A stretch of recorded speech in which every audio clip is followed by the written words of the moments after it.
네, 안녕하세요. 화요평화연대 전수미 변호사입니다. 여러분 반갑습니다. 네, 노트북이 와야 제가 화면에 볼 텐데 노트북 좀 주시면.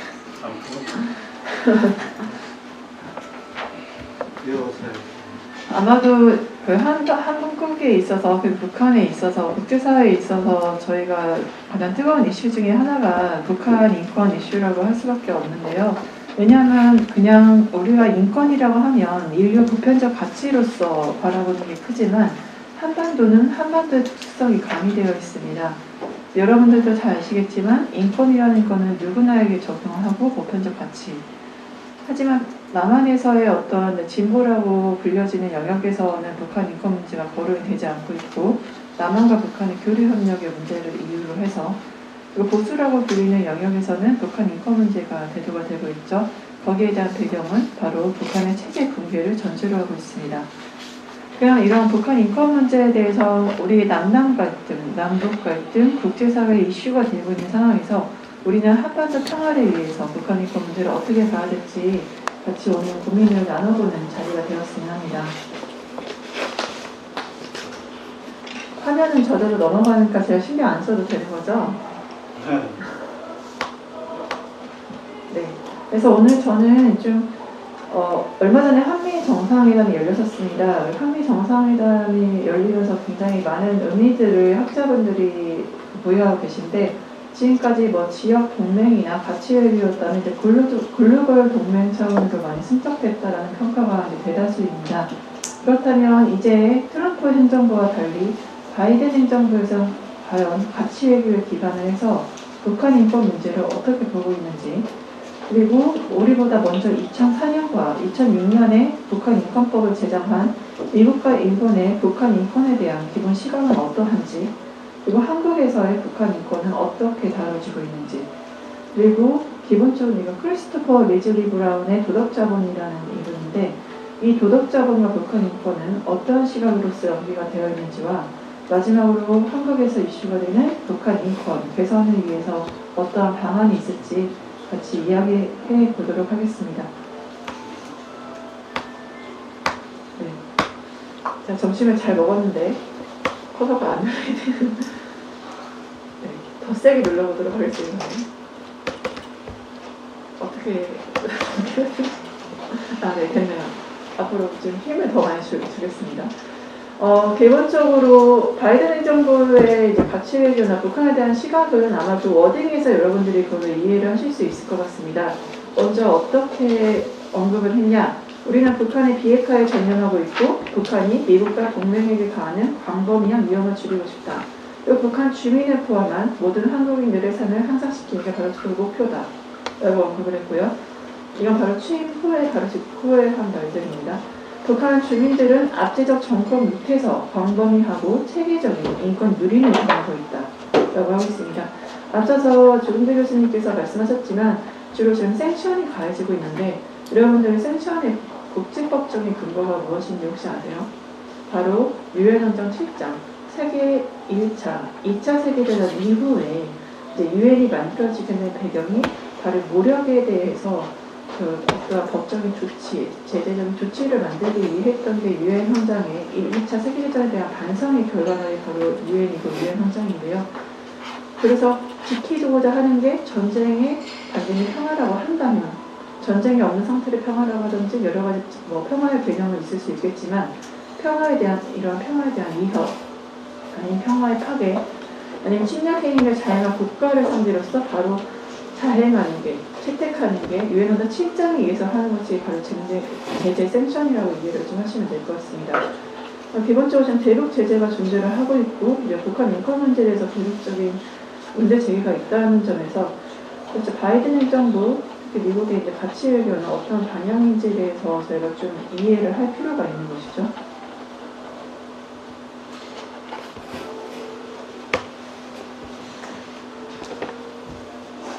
그래서 그때 좀 이따가 도덕자본 크리스토퍼 리즐리 그런 도덕자본과 연계해서 미국의 인권에 대해서 좀 인권에 대한 이해를 제가 설명을 드릴 텐데 그럼 우선 좀 제도적으로 좀 설명을 드리고자 합니다. 아까 말씀드렸지만 미국에도 북한 인권법이 있고요. 일본에도 북한 인권법이 있습니다. 먼저 미국의 북한 인권법은 2004년에 제정이 되는데 하원 결의안을 이제 통과를 했고 각 법은 가장 중요한 게 도대체 이 법을 왜 만들었나, 어떠한 배경에서 만들어졌나가 가장 중요하다고 생각을 합니다. 이에 따르면 바로 미국의 북한 인권법을 마스크를 찌끄러세요. 네.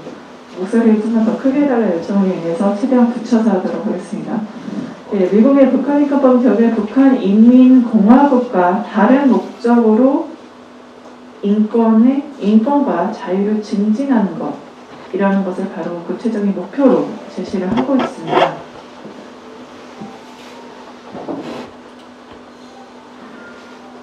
특히 법안 4조에서 법이 추구하고자 하는 목적을 상세하게 기술을 하고 있는데요. 북한의 기본적인 인권 존중이나 보호의 증진, 그리고 북한 이탈 주민에 대한 안정적인 인도적 해법의 증진, 북한 내의 인도적 지원 제공의 투명성과 접근성 감시의 개선, 또 북한의 정부의 자유의 증진, 또 민주정부 체계하에 한반도 평화통일 진전의 증진이라고 할 수가 있습니다. 굉장히 기본적으로 인권에 대해서 언급을 하면서 방법론적인 걸 제시했다는 게 바로 일본과 좀 이따 제가 비교를 드릴 텐데 특징이에요. 인도적 해법을 제시적으로 제시하면서 무엇보다 트랜스페런스, 투명성이나 접근성 그런 것들도 구체적으로 언급을 하고 있고요. 그런데 이 마지막 법안 4조의 5항에 따르면 어떻게 보면 여기서 발견을 하실 수도 있고 못하실 수도 있는 특이점이 민주정부 체계하에 한반도 평화통일 진전의 증진입니다.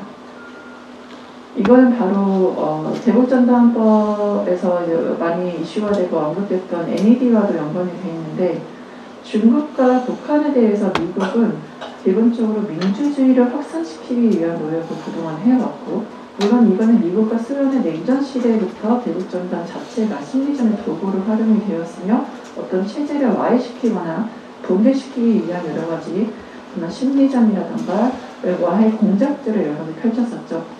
NED가 설립된 그런 배경 중에 바로 하나가 그런 중국의 공산당 체제, 북한의 사회주의 시스템 자체를 붕괴시키고 민주주의 체제를 이식한다는 그런 목적하에 민주주의를 확산시키고 증진시키기 위한 목적으로 만들어진 게 바로 NED라고 할 수 있는데요.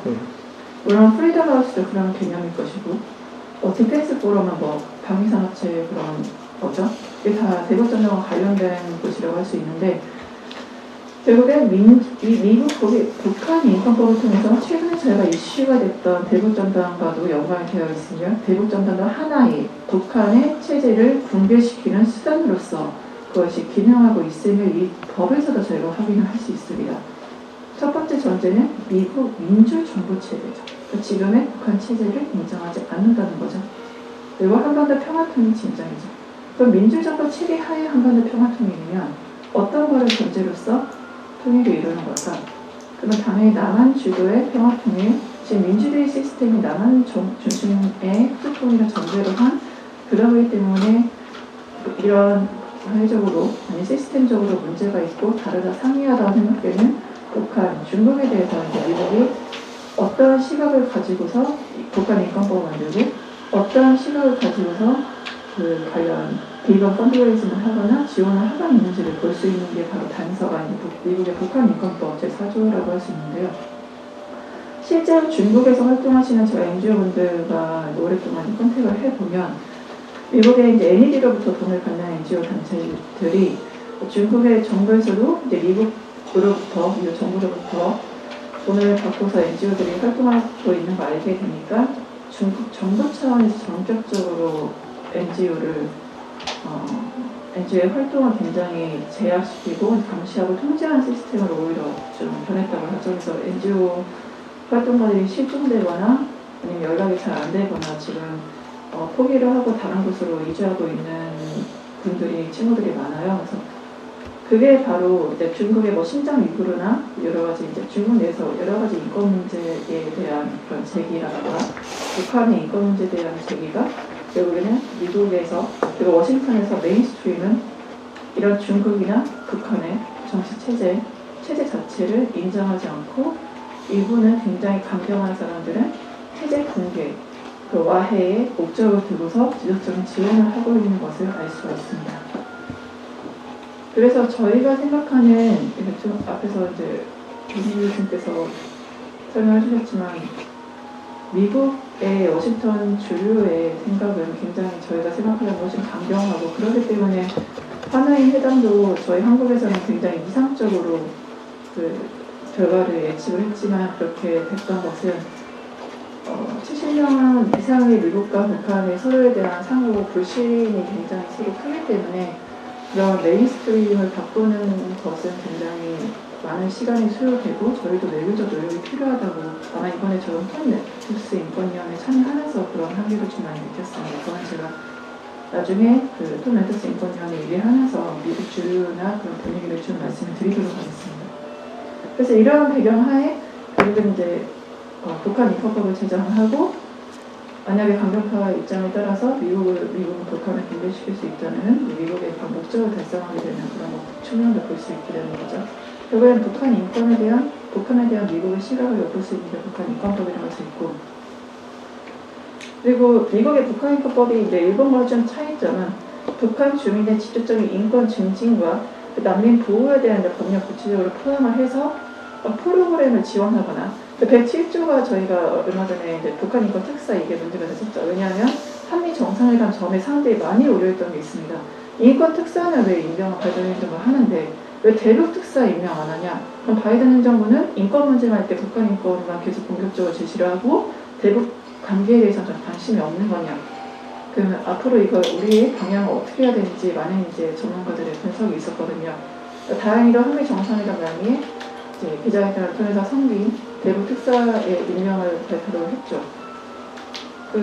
하지만 저는 좀 걱정을 벌였던 게 이 미국의 북한인권법 107조에 따라서 바이든 행정부가 정말 대북 특사를 임명하고 대북 관계에 대해서 전혀 관심이 없고 그런 것보다는 레토릭적인 측면이 있었다는 거죠. 미국에는 북한 인권법이 2004년에 이미 만들어졌고 이 법에 따라서 북한 인권 특사를 임명해야 되는 그런 의무가 있어요. 그래서 바이든 행정부가 물론 북한 인권 문제에 대해서 굉장히 문제점을 초창기에 제기를 하긴 했지만 무조건적으로 북한 인권만을, 북한 인권 측면과 대북관계 개선 측면에서 기울어진 운동장이 아니라 적어도 북한 인권 특사에 대한 임명 자체가 이 107조에 따른 어떤 레토릭적인 측면이 있었다. 그래서 바이든 행정부의 저는 그런 노선이 북한 인권에 대한 일반적인 노선이나 이런 절대 해석이 좀 힘들다라고 생각을 했었는데 역시나 대북 특사를 임명하시더라고요. 굉장히 실용적인 노선이 아닌가라는 좀 생각을 합니다. 그리고 202조는 북한 내나 북한 외부 지역에 대해서는 지원을 제공한다, 실질적인 지원 제공에 대해서도 이렇게 명시를 하고 있다는 점에서 미국에 대한 북한 인권법을 근거로 인도적 지원이나 북한에 대한 지원을 저희가 얘기를 충분히 할 수 있는 근거가 마련이 되어 있음을 알 수 있습니다. 지금까지 이제 미국의 북한 인권법을 통해서 저희가 미국이 북한을 바라보는 시각, 미국이 북한 인민들을 바라보는 시각을 좀 봤는데요. 그러면 일본은 북한 인권법을 2006년에 만들었는데 도대체 어떤 시각으로 바라보는 걸까? 일본이 정말 진심으로 북한 인권을 우려하고 그렇기 때문에 법을 제정한 건지. 저는 항상 목적하고 이름, 모든 법령은 목적하고 이름이 제일 중요하다고 생각합니다. 우리는 그냥 미국의 북한 인권법이라고 얘기합니다. 일본의 북한 인권법이라고 얘기합니다. 구체적인 이름을 제가 말씀드릴게요. 일본의 북한 인권법은 북한 인권법이라는 이름이 아닙니다. 납치 문제 및 기타 북한 당국에 의한 인권 침해 문제에 대한 대처 법률입니다. 맨 법률은요, 중요한 워딩이 가장 앞서 나갑니다. 맨 처음 단어가 뭡니까? 납치입니다. 그럼 여기서 일본에서 방점을 두고 있는 북한 인권에 대한 사항은 무엇일까요? 북한 주민들의 인권일까요? 아니면은 자국민의 납치 문제일까요? 납치겠죠. 맨 앞에 나왔잖아요. 그리고 이 법에, 또 제가 말씀드린 법의 제목을 봐야 된다. 두 번째는 법의 목적을 봐야 이 법의 전체적인 성격을 제가 규명할 수 있는데 이 법은 북한 당국에 의한 인권 침해 문제에 대해서 국민의 인식을 심화시키고 동시에 국제사회와 연계하면서 북한 당국에 의한 인권 침해 문제의 실태를 해명, 그 억제를 도모하는 것을 목적으로 한다고 명시하고 있습니다. 여러분들은 간단하게 제가 일본의 북한 인권법이라 앞으로 명시할 텐데 어떤 이 목적을 보면서 어떤 느낌을 드시는지 모르겠어요. 당국에 의한 인권 침해 문제. 전 사실은 이 고요지미 총리랑 김정일 위원장을 만나서 내고미 사건에서 인정을 하고 2002년도에 그런 일이 있었고 일본 내에서 민간인들에서 굉장히 문제가 일어났거든요. 민간인 차원 NGO 차원에서 이 내고미 사건 문제, 납북자 문제 해결해야 된다. 그래서 일본 정부가 이러한 시류를 타고 만든 게 뭐냐? 바로 2006년에 일본의 납치 대책본부를 만듭니다. 그래서 뒤에 제가 근거 조항을 보여드릴 텐데 저는 한국에서 위안부 문제, 일본의 성노예 문제에 대해서 저희는 NGO 차원에서 오랫동안 투쟁을 해왔고 매번 집회를 해왔잖아요. 정부 차원에서 아예 그 문제에 대해서 아예 대책 본부를 만들고 저희가 국제 심포지엄이나 연사들을 초청해서 그거를 매년 일본에서 거의 1,000만 달러 넘게 매년 이 지출 비용을 사용하거든요. 엄청난 많은 비용을 사용하면서 대책 본부를 운영하고 있는데 일본에서는 예를 들어서 이 납북자 문제에서 전체 한 800명 정도로 보고 있어요. 넓게 잡아서. 근데 여기에서 이제 엄청난 돈을 소요를 매년 하고 있고 한국은 바로 국가 차원에서 이렇게 했는지 근데 협상은 물론 국가 차원에서 했지만 거기에서 피해자의 고려 문제에 대한 많은 문제가 되기도 했었지만요.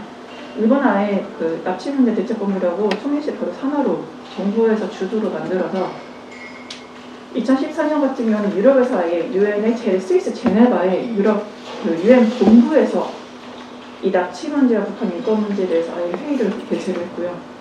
그러면서 이제 도대체 이 회의를 왜 여는 거냐? 그런 목적에 대해서 인터뷰를 할 때 우리는 단순히 일본 정부의 납치자 문제만 제기하는 거 아니다.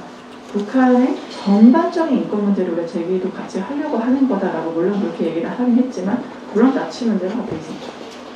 그리고 2018년에도 아베 위주로 해서 계속 미국 내에서 또 거기에 계시는 이제 저는 북평민이라고 그러지만 탈북자들을 초청을 해서 거기에 대해서 또 납북자 문제에 대해서 같이 이슈화 시키고 꾸준히 이 작업을 정부 주도 하에 납북자 문제를 계속 국제 심포지엄을 열고 초청을 하고 북한을 비난하게 하고 그 작업을 계속 하고 있는 거거든요.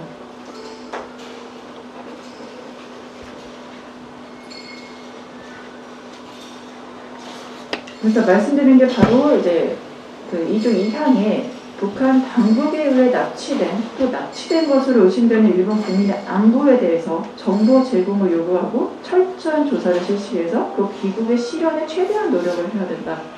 이거에 보면은 주체는 누구, 객체는 누굴까 했을 때 결국에는 이 일본식 북한 인권법은 아까 제가 미국 거를 먼저 보여드린 이유가 미국의 북한 안에 살고 있는 주민들의 인권 증진 그리고 북한 외부에 살고 있는 북한 사람들의 인권 증진이라던가 어떻게 우리가 그 프로세스적으로 인도적 지원을 할 건지에 대해서 명시가 되어 있는 반면에 일본의 북한 인권법은 북한 당국에 의해서 납치된 우리 국민들을 어떻게 조사를 하고 어떻게 이 사람들 귀국을 시킬 건지에 대한 철저하게 그걸 규명을 명시하고 있고 이거는 정부가 해야 된다고 하고 있고 그래서 대책본부를 정부 차원에서 만들어서 해외 심포지엄을 계속 개최를 하고 있는 거죠.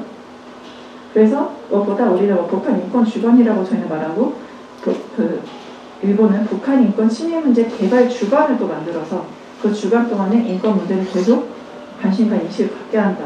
이건 정부 차원에서 북한 인권 문제를 계속 환기를 시키는 작업을 지금 지속적으로 하고 있는 거거든요. 심지어 2014년도에 제가 자료를 더 재밌었던 게 뭐냐면 저희가 대북전단 때문에 요즘 문제가 됐었잖아요. 근데 스위스 그때 제네바의 유럽의 그 본부에서 회의를 일본 정부 주도로 다 초청해서 심포지엄을 할 때 그때 COI 보고 2013년에 여러분들 기억하실 건데 COI 보고서가 만들었는데 COI 보고서에서 주체적으로 활동할 때 유엔의 북한인권 특별보고관이 있죠. 그때 유엔의 북한인권 특별보고관이 바로 일본 정부가 주도하는 그 심포지엄에서 뭐라고 말을 했냐. 우리가 COI 보고서 이렇게 힘들게 만들었다. 북한 인권 실태 이렇게 다 했다. 근데 이게 북한에 들어갈 리 만무하지 않냐. 그럼 풍선에 넣어서 한번 북한에 날려보내는 건 어떠냐라는 제안을 했었거든요.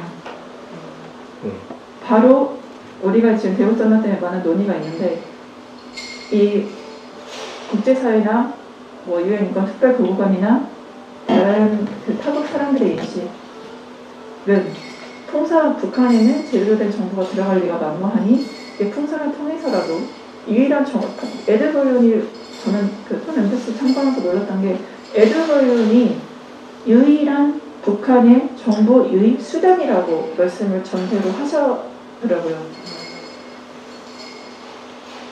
그래서 굉장히 많이 놀랐습니다. 왜냐하면 저는 많은 북한에서 오신 분들을 만나고 이제 국제 접근적이나 그런 상황들을 계속 리서치만 하는데 그렇게 된다면은 계속 이어폰에 남조선 드라마나 영화나 음악을 듣다가 이제 보안의 업무는 바로 이제 뺐다가 듣는 그런 현상들이 일어날 수가 없겠죠. 워낙 전 너무 놀랐던 게 얼마 전에 제가 북한에서 오신 분들이랑 같이 인원수 맞춰서 노래방을 갔는데 힙합을 부르시고 그러니까 그거 남조선 노래를 너무 많이 아시는 예를 들어서 저한테 이선희 제이에게 저희가 같이 떼창으로 이렇게 부르고 무슨 남북한의 통합되는 그 느낌 전 통일이 먼저 온 줄 알았는데 남한 노래를 너무 많이 알고 계신 거예요. 조용필의 친구여 같이 부르고요.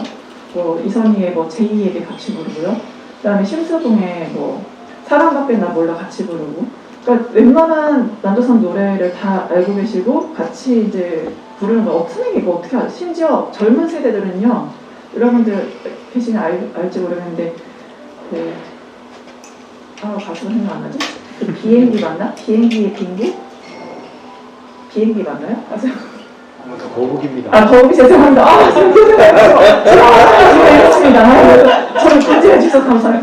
거북이의 빙고를 젊은 친구들이 다 노래를 아는 거예요. 안재욱의 친구 노래는 당연히 알고 그래서 너 이런 노래 어떻게 알아? 했더니 북한에서 완전 젊은 층들에서 완전 유행이래요. 그 노래가 안재욱의 친구도 굉장히 자기네들이 위로하는 것 같아서 그 가사를 너무 좋아한다는 거예요. 최신 노래까지 다 알고 있고 백지영의 총 맞은 것처럼도 같이 부르고요. 저는 되게 그리고 이선희의 2년도 같이 부르고 너무나 최신 노래까지 다 그냥 국민 떼창으로 노래방에서 1시간 동안 이제 불렀던 기억이 나는데 남한 노래나 드라마 저보다 훨씬 많이 스크립 가든도 이미 다 정주행했고 다 봤더라고요. 저보다 더 많이 봤어요. 목숨 걸고 봐야 되기 때문에 정말 저희한테 왜냐면 한번 볼 때 목숨 걸고 봐야 되거든요. 그러니까 정말 저희가 드라마 저희는 이게 끝까지 가야 이건 걸작이다 명작이다 아는데 이미 평가가 나와 있잖아요. 그러니까 그 중에서 정말 수작만 보려고 보는 거예요. 저보다 드라마에 대한 이해도나 이 걸작을 보시는 그게 굉장히 높더라고요. 노래도 그렇고 해서 굉장히 많이 놀랐었습니다. 그 정도로 북한에서는 젊은 친구들이든 나이 있으신 분이 남한의 드라마, 영화, 음악 정말 많이 알고 계시고 여기서 떼창으로 전 곡을 1시간 내내 남한 노래로만 부를 정도로 다 알고 계시는 그런 상황이었는데 오히려 그런 대북전단이 유일한 정보 수단이라는 그런 상황은 아마 그런 것들을 잘 모르시는 분들이 이제 일부 정보만 듣고서 하시는 얘기가 아닐까 하고 이제 되게 안타까웠었죠.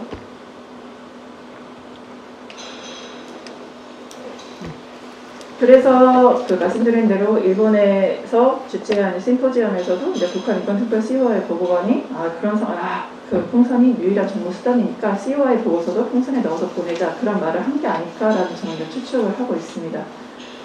미국하고 일본 제가 일부러 북한 인권법에 대해 소개를 드렸습니다. 미국이 바라보는 북한에 대한 시각, 일본이 바라보는 북한에 대한 시각, 양국이 바라보는 북한 인권에 대한 시각을 좀 알 수 있었는데요.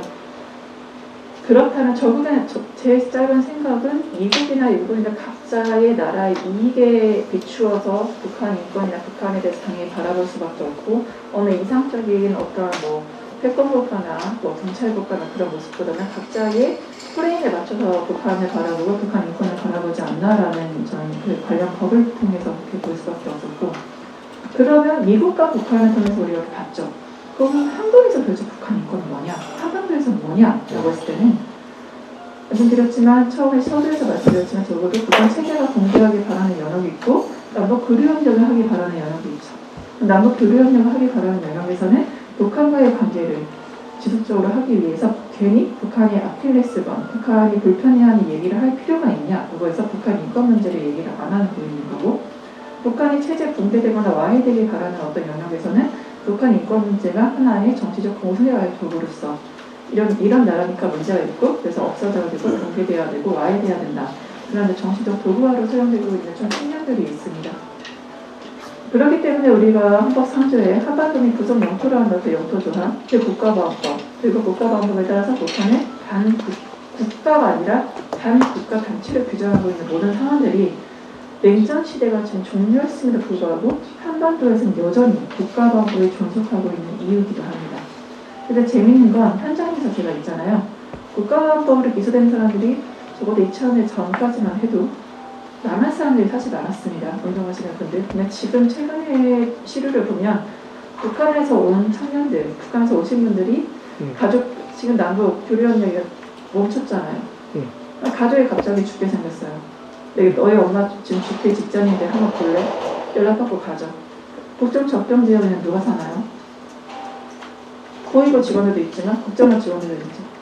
바로 간첩죄, 대통, 해양통신, 찬양공무 여러 가지 죄명으로 해서 국가보안법으로 기소되고 재판받고 감옥에 가 있는 친구들이 더 많았습니다. 한마디로 예전에 냉전시대 사물로서 작용했고 남한의 어떤 특정 영역을 공격하려 했던 그런 법이 이제 남한 사람이 아니라 북한에서 오신 분들을 규율하고 구속하고 감시하고 통치하는 수단으로서 지금 작용을 하고 있는 것입니다. 그러면 남한에서는 이런 상황입니다. 북한은 국립법상으로는 북한은 국가로 인정하고 있지 않고요. 반국가단체를 규정을 하고 있죠. 그러면 어떻게 북한은 우리한테 영원히 반국가단체입니까? 일단 법적으로는 이중적주의를 부여하고 있습니다. 첫 번째는 북한이 요즘과 같은 화해협력 모드일 때 미사일을 쏘아올리지 않고 핵개발을 하지 않을 때에는 헌법 4조 평화 통일을 위한 화해협력의 동반자로서 헌법 4조에 근거해서 보고 있고요. 그다음 북한이 만약 핵과 미사일 쏘아올리고 안보적 위협, 동북아시아나 한국의 안보적 위협을 가할 때 헌법 3조에 의해서 바로 반국가 단체를 규율하는 그런 이중적주의를 부여하고 있습니다. 물론 국제법상으로는 몬테비데오 협약에 따라서 우리가 사회신앙에 되어 있죠. 국가의 3요소, 국민, 영토, 주권. 북한은 이 요소들을 다 충족하기 때문에 국제법상으로는 북한은 엄연히 국가입니다. 물론 국내법상으로는 국가로 인정되고 있지 않은 그래서 남북한 특수관계로는 바로 그런 북한의 이중적 지위에서 나온다고 이해하시면 됩니다. 북한은 정말 인권에 대해 전혀 관심도 없고 국제사회 말도 안 듣는지 한번 보도록 할까요? 자, 북한은 1981년에 이미 그리고 재미있는 거는 북한이 사회주의 국가잖아요. 제가 이제 아무래도 예전에 페미니즘 안보 관련 논문을 쓰면서 북한의 여성 인권 상황에 대해서 좀 조사를 했었어요. 그 남녀 평등법이라든가 여성의 인권 관련 법안들이 특히 우리는 그때 당연히 생각도 못했던 공장이나 현장에서 일을 할 때 아이한테 몇 시간 이상 아이를 낳은 엄마한테는 모유 수유를 해야 되는 그 시간까지 그 법에 규정돼 48년에 만든 법이. 저는 그 법 보고 너무 놀랐거든요. 북한에서 이미 이런 작업들이 한국에서는 생각도 할 수 없었던 그런 여성의 그런 아이에 대한 육아라든가 여성의 노동권을 철저히 보장하고 있는 그런 관련 법들을 이미 선제적으로 북한은 만들어 나오고 있었더라고요. 그리고 이게 81년에 경제사회 문화적 권리에 대한 국제규약도 다 가입을 해놨고 그리고 자유권규약에도 가입을 해놨고요. 아동권리협약 그리고 여성차별 철폐협약 등의 당사자국으로서 이미 북한은 다 기능을 하고 있다는 걸 알 수 있습니다. 그렇기 때문에 국제사회가 이런 당사자국, 유엔의 회원국, 당사자국이 거기에 대한 규약에 따른 그 규율을 지키지 않을 때는 거기서 문제 제기를 하고 있는 거고 유엔은 북한은 계속적인 보편적 UPR이라든가 아동에 대한 이제 그런 보고서를 제출한다거나 그런 의무를 부과하고 있고 계속 제출을 하고 있죠. 그런 걸 한번 팔로우 해보시면 재밌어요. 김정일 위원장부터 좀 2004년, 5년부터 북한의 인권 체제가 많이 바뀌거든요. 아예 구체적으로 명시해서 저한테 이제 미리 질문 주신 분의 의견을 반영해서 말씀드리면 장애인 인권에 대해서 좀 말씀을 물어보셨는데 북한의 장애인 인권이 어떠냐, 이거 실태 어떠냐라고 했을 때 북한이 2017년에 아동권리 협약에 제가 가입했다고 말씀드렸잖아요. 거기에 국가 1인 보고서를 이제 제출을 했어요. 거기에 따르면은 북한이 이미 2003년부터 북한은 우린 장애인이라고 하는데 북한은 장애자라거든요. 장애자 보호법을 이미 2003년에 채택을 했고요. 거기에 따라서 우리가 여성 단체들은 연맹이라고 조선 여성 연맹이라 하면은 북한은 조선 장애자 보호 연맹이라고 그걸 만들어서 각 시도 군별의 위원회가 다 창설이 되어 있고요. 저는 북한의 장애인 정책 보면 신기했던 게 좀 되게 전향적이에요. 그래서 도대체 배경이 뭐지? 북한이 이렇게 인권에서도 추천을 해서 그럴 리가 없으면 왜 그럴까라고 봤더니, 왜냐하면 북한의 장애인 중에 상당수가 대부분 전쟁을 하거나 군사적인 복무 훈련을 하거나 다친 사람들이 상당수더라고요. 근데 북한에서는 잘 아시겠지만 군의 그런 위상이 남보다 훨씬 높습니다. 대우를 해주는 게. 높기 때문에 물론 핵 관련해서 무기라든가 그런 연구실 일하는 사람들 대우도 굉장히 높죠. 증언들이 들어오면 거기에서 어떤 피해 사실이 있으면 총각 같은 경우는 국가에서 조사를 해서 뭐 결혼을 시킨다거나 몸을 다쳤어도 그런 식으로, 아니면 옆에서 케어해주는 사람 붙인다거나 그런 식으로 굉장히 영예 군인, 그러니까 장애의 종류가 영예 군인 케이스가 있고 일반 장애인 케이스가 있는데, 영예 군인의 케이스는 국가에서 전폭적으로 좀 지원해주는 그런 시스템이 구비가 되어 있습니다. 북한에서 오신 분들 말씀 들어보면 되게 장애인에 대한 좀 인식을 부정적으로 생각하시는 분들이 많은데, 이것도 세대별로 달라요. 여러분들에서 언론에서 보실 때 저는 좀 다르게 보셨으면 좋겠는 게, 북한에서 오신 분들 1세대가 있고요, 1.5세대가 있고 2세대가 있습니다. 1세대는 여러분들이 언론에서 자주 보셨던 이미지랑 거의 비슷하다고 생각하시면 되는데, 적어도 1.5세대부터는 굉장히 생각이 많이 다릅니다. 근데 우리가 언론에서 보는 사람 대부분 1세대이죠.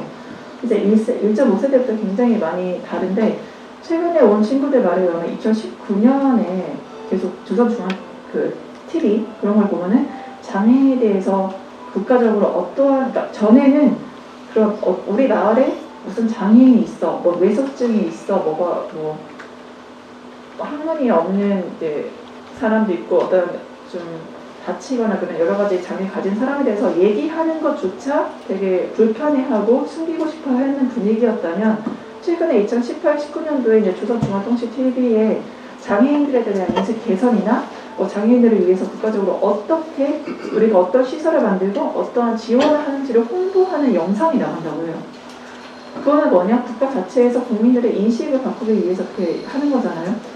결국에 이런 것들이 유엔에 제출하는 보고서라든가 아니면 이제 증언들, 실질적으로 북한 내부에서도 많은 것들이 시설에 대한 정비량을 바뀌고 있다. 그래서 제가 또 재미있는 증언을 들었던 게, 북한에서 너무 힘들었대요. 왜요? 라고 했더니, 북한에서 이제 김정은 위원장이 올라간 다음에 2014년부터 어떠한 지시가 있었냐? 전국에 있는 육아원이라고 하죠. 부하 아이들을 데리고서 있는 육아원에서 A유원 아이들에 대한 전폭적인 시설에 대한 지원과 식량에 대한 지원을 확실하게 하라고 했나봐요. 학습 도구라든가 시설이 굉장히 많이 좋아지고, 옷도 북한의 또 옷들이 상당히 많이 좀 땅바닥에 닿거나 하면 자주 닳아버리는 찢어지는 옷인데, A유관이 제공을 하는 옷은 잘 찢어지지도 않는 굉장히 튼튼한 옷을 제공한다. 그래서 저한테 하는 말이, 차라리 내가 고아였으면 그렇게 북한에서 아이들처럼 내가 제대로 된 밥도 먹고 좋은 옷도 받았을 텐데 오히려 억울했다. 그렇게 말씀을 하시는 어린 친구도 있었어요. 그러니까 북한에서 물론 그것들이, 그리고 북한에서 주로 남포라든가 외국인들이 많이, 평양이나 외국인들이 오는 지역에는 물론 여전히 외국인들이 보지 않도록 장애인들을 거기에 살지 못하도록 하는 제도도 물론 존재를 하지만, 북한 내부적으로 여러 가지 시설이라든가 적어도 보여주기 위해서는 내부에 대한 인식 개선이든 어떤 것들, 그거에 대한 전폭적인 좀 제도 개선이나 지원들이 이루어지고 있다는 그런 특수성이 있죠. 그건 아마 국제사회가 계속 문제를 제기해서 그런 것 같습니다. 그래서 현장에 대한 얘기를 줄여야 되는데 제가 마음에 뚝뚝해지네요. 그러나 아까 말씀드린 제가 미국의 북한인권법, 일본의 북한인권법 말씀드렸는데요. 그럼 도대체 미국은 왜 바이든 정부 취임하자마자 북한 인권에서 문제를 제기했을까? 저는 이제 아까 말씀드린 모라캐피탈에 따라서 미국이, 제가 톰 렌터스 인권위원 참여가 너무 재밌었던 게, 제가 트럼프 행정부 때 2017년에 선제 공격의 위험이 있었고 한반도는 실제로 언제 전쟁이 일어날 수 있는 국가다라고 이제 설명을 할 때, 저한테 혹시 이 트럼프 행정부라는 용어를 이전 행정부로 좀 바꿔줄 수 없냐라고 하더라고요. 그거를 왜 다 역사적으로 있는데 왜 그러냐고 했더니, 좀 그게 참석하시는 분들한테 좋으실 것 같다고 해서 제가 굳이 트럼프라는 용어를 빼고 이전 행정부라는 용어로 바꿨거든요.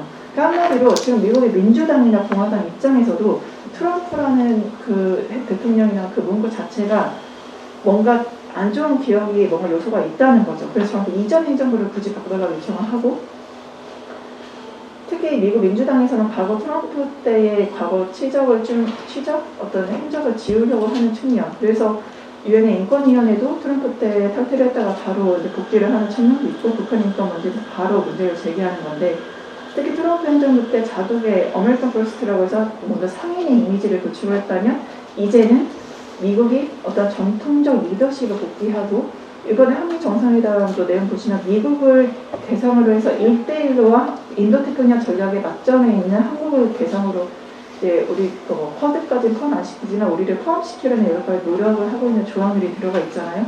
그렇기 때문에 미국은 중국과의 어떠한 그 미중 전략 경쟁 속에서 한국을 끼고서 같이 뭔가를 하려는 그런 것들, 그리고 우리가 생각할 때 물론 한국 제품이 너무 많이 좋아졌지만 한국 제품과 뭐 이태리 제품이나 유럽의 어떤 제품들이 있다면 우선적으로 똑같은 가격을 그냥 준다고 하면 사람들이 당연히 이태리 제품부터 잡을 거 아니에요, 프랑스나.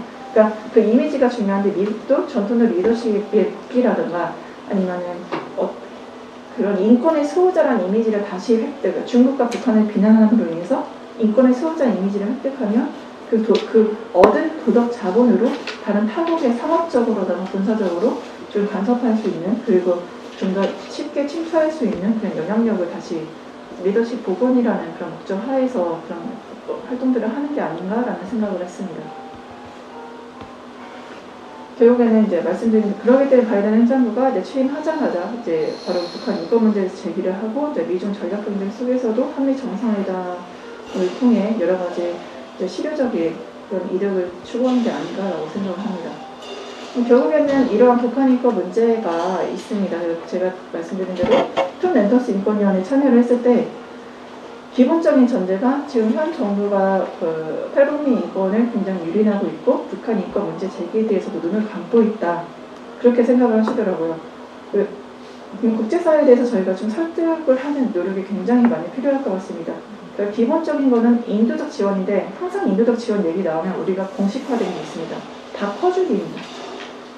제가 남포항에 오신 분들 말씀드리면 남포항에서 남조선 쌀이 들어오면 1kg당 1,000원이었던 게 한국 쌀이 들어옴으로 인해서 장마당에서 시중 단가 300원, 400원 떨어진대요.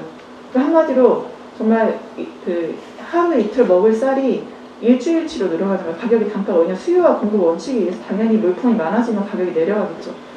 그리고 실제로 미국에 있는 니카라과라 케이스인 ICJ 판례인데 콘트라 반군이 있고 그 부양 가족, 그러니까 어려운 사람들에 대해서 이게 콘트라 반군뿐만 아니라 어려운 사람에 대한 지원이 있었다는 것을 위법한 게 아니다라는 게 실제로 ICJ 판결이기도 합니다. 그러니까 저는 인도적 지원의 퍼주기가 아니라, 그리고 최근에 김정은 위원장도 식량 문제 제기했잖아요. 그러니까 퍼주기가 아니라 북한 주민의 기본적인 생존권 차원에서 좀 접근을 해야 되지 않나. 사회적 인권 문제, 대북 지원 자체를 사회적 인권 문제로서 저희가 접근을 해야 되지 않나라고 좀 생각을 했습니다.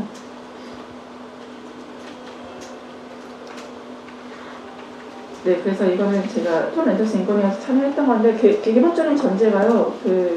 현 정부의 그래서 저한테 질문했던 게 뭐냐면 톰 렌터스에서 지금 과연 남한에서 탈북민들이 안전하냐, 그리고 혹시 문재인 정부 들어서 탈북민에 대한 지원이 다 끊기지 않았냐, 이런 것들을 물어보시더라고요. 그러니까 기본적으로 국제사회는 지금 현 정부에서 북한 탈북민에 대한 지원이나 그런 인권 탄압을 전제로 하고서 물어보고 있다는 점에서 이게 평화통일연대라던가 저희 한국에 있는 NGO들이 국내에서 물론 담론을 이렇게 만드시는 것도 굉장히 많이 중요하지만 여기서 끝나지 말고 좀 국제사회 커뮤니티랑 좀 연계를 해서 실제로 우리한테 북한 인권이 무엇인지, 그리고 실제로 우리한테 북한 인권에서 활동하는지 어떻게 정치적 공세화로 사용되고 있는지, 그런 남한 사회의 특수성이라든가 같이 인권 문제에서 담론을 같이 만들어가는 작업들이 절실히 필요함을 많이 느꼈습니다. 그래서 제가 제안드리고 싶은 거는 저는 전체로서 as a whole human rights of Korea인데요. 그러니까 하버드 전체로서의 코리아 인권인데 지금 왜냐하면은 북한 인권법에 대해서 계속 이거를 만들려고 유엔에서 북한 인권 그거를 시행을 하라고 그래서 문제 제기를 하고 있고 지금 인권재단이 아직 출범을 안 하고 있거든요. 그래서 저는 이 북한의 범위를 굳이 383 이북으로 보지 말고 좀 그 전체 한반도 전체에 있는 북한 사파스 이북에 있는 북한 사람들의 인권, 그리고 한국 사파스 이남에 있는 북한 사람들의 인권으로 다 저희가 탈북민 인권이 제가 많이 유린되고 있는 군인이나 경찰이다 많은 사람에 의해서 유린되고 있는 현실들이 있기 때문에 그것까지 고려했을 때 우리가 이런 노력을 한다는 국제사회도 충분히 전 인정하는 케이스로서 설득의 용도가 될 수 있다.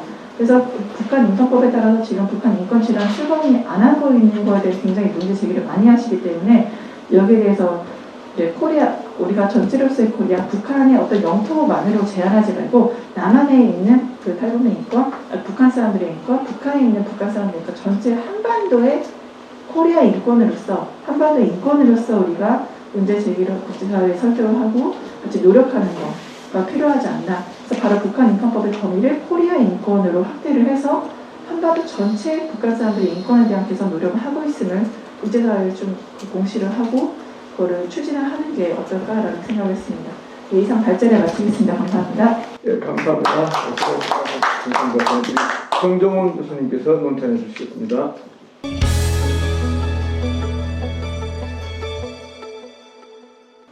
탈북민의 인권을 증진할 목적으로 변호사가 되셨고 또 구체적으로 탈북민을 위해서 여러 가지로 대변하고 있는 우리 전수미 변호사님의 발제를 제가 토론할 수 있는 기회가 주어진 것이 참 기쁘고 또 감사드립니다. 저는 그 지금 발제를 들으면서 또 이전에 발제 원고를 미리 읽으면서 제 발제는 두 가지 초점입니다. 첫째는 지금까지 우리 사회에서 북한 인권 문제를 다룰 때 대개 보수의 아젠다로 머물러 왔죠. 진보는 이 부분에 대해서는 오히려 침묵하는 그런 경향이 있어 왔습니다. 그러나 인권의 문제는 보수만의 문제도 아니고 진보만의도 문제가 아니라 인간 모두의 문제인 것이죠. 거기에 초점을 맞춰서 제가 토론을 하려고 하고요. 두 번째는 전수미 변호사님이 발제한 내용에 대해서 질의하기보다는 발제한 내용을 발전시켜서 그렇다면 우리가 인권을 위해서 실천적인 과제를 구체적으로 제시해서 함께 공유하고 노력하는 것, 이것이 저는 더 필요하다고 생각하거든요. 그래서 이제 이 두 가지 관점에서 제가 토론을 하려고 합니다. 사실 오늘 포럼에 관심을 갖고 계신 분들이 인터넷을 통해서 이 인권 문제에 대한 관심을 갖고 많은 질문을 이미 해 놓으셨습니다. 그래서 제가 또 엑스트라 질의를 할 이유가 없을 것 같아서 지금 그 두 가지 초점을 갖고 토론을 하려고 합니다. 북한의 인권 문제에 관련해서 우리가 살피기 전에 먼저 할 일은 미국과 일본 그리고 한국이 북한 인권법을 왜 만들었는지, 그리고 그렇게 만든 것이 과연 정당했는지 질문해야 할 것 같습니다. 전수미 변호사님께서 발제하신 대로 미국은 2004년 10월에, 일본은 2006년 6월에, 한국은 2016년 3월에 북한 인권법을 각각 제정했습니다. 세 나라의 북한 인권법 제정의 목적을 살펴보면 이미 말씀하셨듯이 미국과 한국은 탈북자를 포함한 북한 주민의 인권 보호 및 증진에 비중을 두고 있고요. 일본은 납북된 자기 국민의 인권 회복과 인권 침해 예방에 비중을 두고 그렇게 이제 제정을 한 것을 알 수가 있습니다. 그러나 어떤 국가가 특정 국가의 인권에 대해서, 그것이 북한이라 할지라도 논의하는 수준을 지나서 법률로까지 제정하는 것이 과연 정당하고 적절한 것인지, 이것은 매우 의문입니다. 특정 국가에서 인권 문제가 제기될 때마다 세계 어느 국가라도 그 나라를 대상으로 한 인권법을 임의로 제정할 수는 없기 때문입니다. 이 말은 뭐냐면 북한 인권법에는 다분히 정치적인 의도, 숨겨진 의도가 훨씬 더 많다라는 그런 말씀입니다. 미국, 일본, 한국은 물론이고 유엔이 북한의 인권 관련해서 논의할 때마다 북한은 자국에 대한 외부의 내정 간섭이다 이렇게 규정하고 극악한 분위기를 연출해 왔습니다. 더군다나 그런 그 인권 관련 소동이 일어날 때마다 북한은 문제를 제기한 국가와 또는 단체와 관계를 단절하거나 악화를 시킵니다. 그리고 그나마 허용해 오던 인도주의적 측면의 교류마저 아주 과감하게 거부하는 그런 모습을 띄워오고 있습니다. 상황이 이런데 북한의 인권 문제를 자기 나라 입장에서 일방적으로 임의로 다루어도 되는 것일까? 우리가 질문해야 되는 것입니다. 사실 북한 인권법을 제정한 세 나라는 북한 주민의 보편 인권에 대해서 진정한 관심을 갖고 있다기보다는 자기 나라의 이해관계를 훨씬 더 많이 숨기고 있다라는 말씀입니다.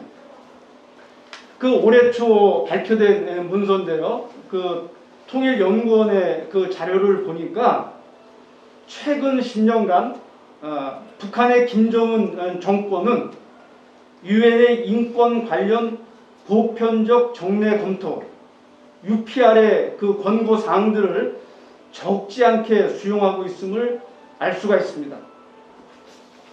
아마도 이 북한이 이 유엔 그 UPR의 권고 사항들을 이렇게 수용하는 이면에는 제가 볼 때는 두 가지 초점이 있는 것 같습니다. 첫 번째는 이제 북한이 어느 정도 이제 세계 무대로 나가고 싶다는 거예요. 그러니까 유엔의 그 기준에 가능하면 한번 부응하고 나름대로 노력하는 모습을 보임으로써 그런 국제사회가 자신들도 국가로서 노력하고 있다라는 것을 좀 인정해달라 하는 부분이 가는 것 같습니다. 또 하나는 북한의 그 취약계층들 정말 도움이 필요한 그런 취약계층들에 대해서 다른 나라에서 구체적으로 관심을 갖고 도와달라 그런 어떤 그 의도가 거기에는 분명히 있다 이렇게 생각을 하고 있습니다. 자, 그렇다면 우리가 이제 북한의 인권 문제를 이야기할 때는 바로 이 지점에서 출발을 해야 된다고 봅니다. 그러니까 서두에 말씀드렸듯이 인권이라는 것은 모두의 문제입니다. 북한만의 문제도 아니고 미국만의 문제도 아니고 일본만의 문제도 아니고 한국만의 문제도 아니고 유엔만의 문제도 아니에요. 자, 그렇다면 인권의 문제가 야기됐다고 하면 이 인권의 문제는 인류 공동체 공동의 과제로 생각하고 이 문제를 접근해야 된다는 것이죠. 그런데 특별히 북한과의 여러 가지 이제 관계, 이 맥락을 염두에 둔다고 하면 이제 북한과의 관계 속에서 이 인권의 문제를 우리가 어떤 측면에서 구체적으로 해소해 나갈 수 있을 것인가, 이것이 모두의 공동적인 과제가 돼야 된다, 그런 이야기입니다. 특별히 이 인권 문제의 진정성 있게 나가기 위해서 저는 미국과 일본과 그리고 한국이 각각 전제해야 될 그런 부분이 있다라고 생각을 합니다. 미국은 북한 사회를 다른 국가들로부터 개토화시키고 북한 주민의 삶을 열악하게 만드는 이 경제적인 대북 제재를 먼저 풀어야 할 거다라는 이야기입니다. 그리고 비핵화를 일방적으로 요구하기 전에 북한의 국가 안보와 김정은 정권의 안정성의 보증을 통해서 신뢰관계를 우선적으로 형성해야 합니다. 이를 위해서는 뭐 종전선언이라든지 평화협정이라든지 북미 수교라든지 이런 과정을 모색하는 것이 당연한 조건이다, 이렇게 말씀드리고 싶습니다. 이렇게 북한을 정상 국가로 인정하고 세계 무대로 나오게 하는 것만큼 북한 인권 문제를 효율적으로 개입할 수 있는 길은 없다라고 저는 생각합니다. 일본은 북한의 인권 문제와 관련해서 납북된 자기 국민의 인권 회복이 최고의 관심사항이죠. 그러나 일본은 조선을 병탄한 제국주의로서 자신의 과거를 제대로 청산한 적이 없습니다. 남한에 대해서는 한일 수교와 청구권 협상을 통해서 부분적인 보상을 했다고 하지만 북한에 대해서는 사실상 전무한 상태입니다. 일본은 북한을 악의 축인 것처럼 취급하기보다는 이제라도 정상적인 국가 간의 그런 관계를 모색하기 위해서 노력해야 될 거다라는 이야기입니다. 그래서 세계 무대로 견인해냈을 때 비로소 자신들의 납북자 이야기도 더 발전시킬 수 있지 않을까, 이런 말씀을 드리고 싶습니다. 또 한국의 보수 야당과 그 보수 진영이라는 것은 북한의 인권 문제를 다룰 때 분단 체제를 강화하는 것, 인도주의적인 지원을 방해하는 것 말고는 다른 관심이 없어 보입니다. 그들은 북한의 내부 붕괴와 흡수 통일, 또 통일 대박을 막연히 기다리기만 할 뿐이지 남북의 교류라든지 실질적인 평화라든지 또 상호 번영에는 별로 관심이 없습니다. 그들은 북한 인권에 대해서 말하고는 있지만 그것은 남북 관계를 오히려 악화시키기 위한 정치적인 수단이고 현 정권에 대한 어떤 집중적인 어떤 공격의 어떤 그 도구로 삼고 있을 뿐이죠. 정말 이 우리 보수 진영이, 한국의 보수 진영이 북한의 인권에 대해서 진정성 있게 관심을 갖고 있다고 한다면 국내에 들어와 있는 난민이라든지 이주 노동자라든지 또 다문화 가족이라든지 이들에 대해서 오히려 우선적인 관심을 갖고 인권의 문제를 대변하는 모습을 보여줬을 때 그 다음에 혹시 북한 인권 이야기를 한다고 하면 진정성 있겠다라고 수용할 수 있을 것 같습니다. 이제 한국 정부는요, 지금 이제 문재인 정부입니다. 핵으로 무장한 북한과 비핵화를 요구하면서 대북 제재를 가하는 이 미국의 그 극악한 대립 가운데서 무방비 상태로 아주 무기력하게 있기보다는 남북 교류와 평화 통일을 위해서 보다 주체적이고 또 의지적인 그런 노력을 수행해야 할 때라고 저는 말씀드리고 싶습니다.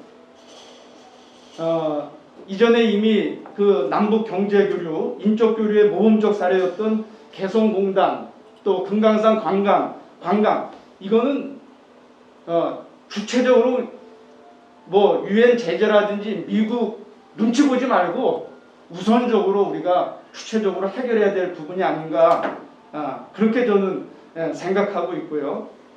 그리고 아까 서두에 말씀드렸듯이 유엔의 그 보편적 정례 검토 권고 사항과 관련해서 북한이 상당 부분 수용을 했다고 하면 그 수용한 내용들 가운데 우리가 실질적으로 강력하게 추진할 수 있는, 드라이브할 수 있는 그 항목을 우선적으로 선택해서 선택과 집중이 중요하니까 선택해서 전략적으로 진행할 필요가 있겠다. 저는 그렇게 생각을 하면서 특별히 세 가지 측면에서 말씀을 드리고 싶습니다. 북한 당국이요, 인도적 문제 해결 차원에서 남한과 협력하여 이산가족의 생사 확인, 서신 교환, 상봉 추진에 대해서는 적극적으로 수용한 바가 있습니다.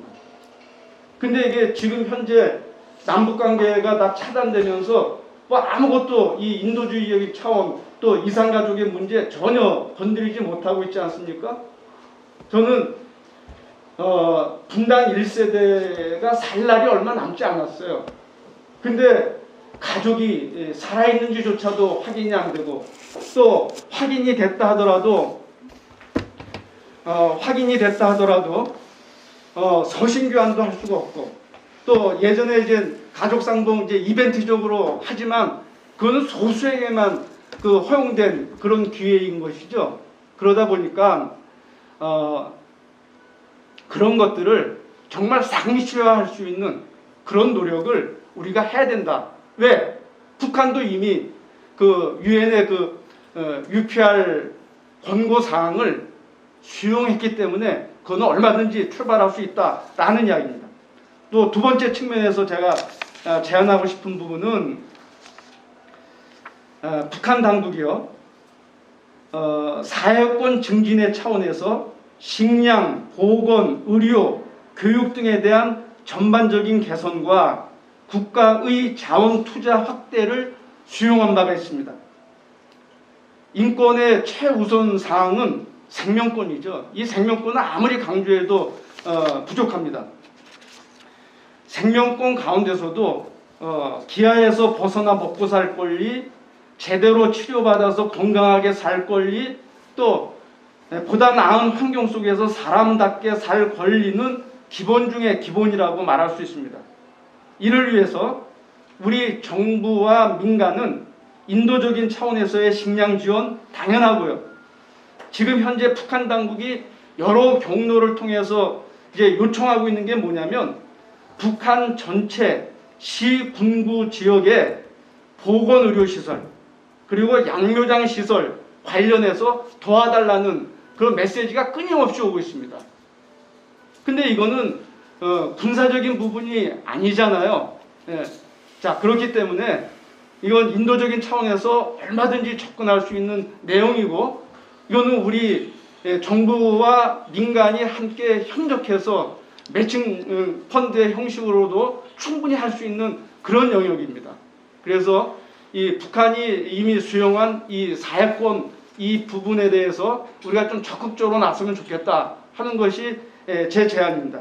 세 번째는요, 북한 당국은 취약 계층 권리 증진 차원에서 장애인 권리 협약 기준을 포함해서 여성, 아동, 노인 등의 인권 개선을 수용한 바가 있습니다. 2018년도에 이제 평창 세계 동계올림픽이 있었잖아요. 그리고 이제 곧바로 패럴림픽 세계 패럴림픽이 이제 이어졌는데, 북한이 세계 패럴림픽에 최초로 선수단을 파견한 게 바로 평창입니다. 그 말은 뭐냐면, 뭐 가깝기도 하지만 북한이 그만큼 이 장애인들에 대한 관심이 높아졌다라는 그 증거입니다. 자, 그런 점에서 저는 이제 무슨 생각을 했냐면요, 비무장지대나 아니면 북방 한계선 북쪽 가까운 지역에 남한의 중증장애인과 북한의 중증장애인들을 함께 모아서 이렇게 케어할 수 있는 그런 장애인 시설을 공동으로 만든다고 하면, 이거는 굉장히 상징적인 의미도 있고 또 실질적인 협력의 기회도 되지 않을까, 이런 생각을 하고 있습니다. 그래서 우리는 아무래도 경제적으로 위에 있으니까 그런 시설, 그런 기관을 만드는 인프라의 비용은 우리 남쪽에서 부담을 하고, 그리고 실질적으로 운영하는 건 아무래도 이제 그 인건비나 여러 가지 인력 차원에서는 수급이 북쪽에서 수급하기가 훨씬 유리하니까, 그런 점에서 역할 분담을 하면서 그런 기관을 운영한다고 하면, 그러면 인권 문제를 우리가 해결하는데 상당히 도움을 줄 뿐만 아니라 모든 나라의 인권 문제에도 도전을 줄 수 있는 그런 기회가 될 것이다, 이런 생각을 하고 있습니다. 이제 토론을 마무리하겠습니다. 보편적인 인권의 문제는 인류 전체가 공동으로 감당해야 할 과제입니다. 누군가의 인권을 보호하고 증진하는 것은 바로 자신의 인권을 보호하고 증진하는 일이 되기 때문입니다. 우리는 유일한 분단 국가의 안타까운 현실 속에서 북한 주민의 열악한 인권 상황을 국가나 정파의 이해관계와 이익을 위해서 활용하기보다는 함께 감당해야 할 보편 인권의 과제로 인식하고 감당해야 할 것입니다. 이러한 과정이 진행되면 남북 간의 긴장과 대립과 갈등이 해소되고 진정한 평화 통일의 길이 열리지 않을까 기대해 봅니다. 이제부터 남북한 당국이나 미국과 일본 당국은 북한의 인권 문제를 분단을 심화시키는 기회로 삼지 말고 북한 주민의 실질적인 인권 보호와 증진의 기회가 될 수 있도록, 아니 나아가서 한반도와 동북아와 세계 평화의 촉진과 증진의 기회가 될 수 있도록 그렇게 해야 할 것이다 라는 말씀을 드리면서 제 토론을 마치겠습니다. 여러분 경청해 주셔서 고맙습니다. 감사합니다. 우리 전소미 교수님과 정종원 교수님께서는 논지가 또렷한 논문 발표와 또한 논참 감사드립니다.